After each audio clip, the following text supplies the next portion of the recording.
নমস্কার, কেমন আছেন সবাই? বিটি আর্নিং এর আরেকটি নতুন ভিডিওতে আপনাদেরকে স্বাগতম জানাই। আজকের ভিডিওতে আমি আপনাদের জানাবো কিভাবে আপনারা অ্যামাজন পে লেটারের ইএমআই অথবা ইএমআইয়ের যে পুরো অ্যামাউন্টটা সেটা পেমেন্ট করবেন। তো চলুন ভিডিও শুরু করা যাক। প্রথমে আপনাকে প্লে স্টোরে গিয়ে অ্যামাজন যে শপিং অ্যাপ্লিকেশনটা আছে ওটাকে আপনাকে লেটেস্ট ভার্সনে আপডেট করে নিতে হবে। আপডেট করার পর অ্যামাজন যে অ্যাপ্লিকেশনটা আছে ওটা ওপেন করে নেবেন। ওপেন করার পর অ্যামাজনের ফন্টেই রয়েছে অ্যামাজন পেতে ক্লিক করবেন।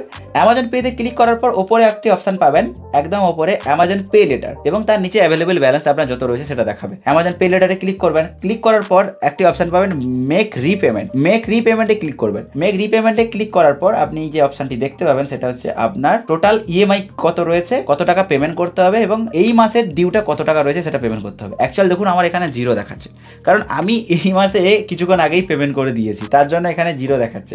যদি আপনারা না যদি পেমেন্ট করে থাকেন তাহলে এখানে দেখাবে যে পে নাও বলে, একদম ওপরে যেটা পে কারেন্ট আউটস্ট্যান্ডিং, অর্থাৎ আপনার যে মাসে মাসে যে পেমেন্টটা দিতে হবে সেই পেমেন্টটার জন্য এখানে দেখাবে। এরপর ঠিক নিচে দেখুন পে টোটাল আউটস্ট্যান্ডিং, অর্থাৎ আমার যে টোটাল যত টাকা আমি লোন করে রেখেছি এই টাকাটা পেমেন্ট করলে আমার শোধ হয়ে যাবে। তো সেটা দেখাচ্ছে 5,000 এটসেট্রা, 5,000 টাকা অ্যাবাউট 5,000 টাকা যদি আমি এখানে পেমেন্ট করে দিই তাহলে আমার কিন্তু এই ইএমআইটা যেটা ছিল সেটা পুরো কমপ্লিটলি ক্লোজ হয়ে যাবে। তো আমি এখন কি করব, আপনারা যদি চান যে টোটাল পেমেন্টটা পে করার জন্য তাহলে এখানে পে টোটাল আউটস্ট্যান্ডিং এ ক্লিক করে পে নাওতে ক্লিক করবেন। পে নাওতে ক্লিক করার পর আপনার যে ইউপিআই পিন যেটা রয়েছে সেটা আপনাকে দিয়ে দিতে হবে। দিয়ে দেওয়ার পর আপনার যে পেমেন্টটি সেটা সাকসেসফুল হয়ে যাবে। এরপর আপনার যে ব্যালেন্স কিছুক্ষণের মধ্যে টাইম লাগে আপডেট হতে। আপনার যদি 25,000 টাকা লিমিট হয়ে থাকে তাহলে আপনি যদি ফুল পেমেন্ট করে দিয়েছেন তাহলে আপনার 25,000 টাকা লিমিট এখানে দেখাবে। এইভাবে চাইলে কিন্তু আপনি পে লেটারের ইএমআই অথবা ফুললি পেমেন্ট করতে পারেন। নমস্কার।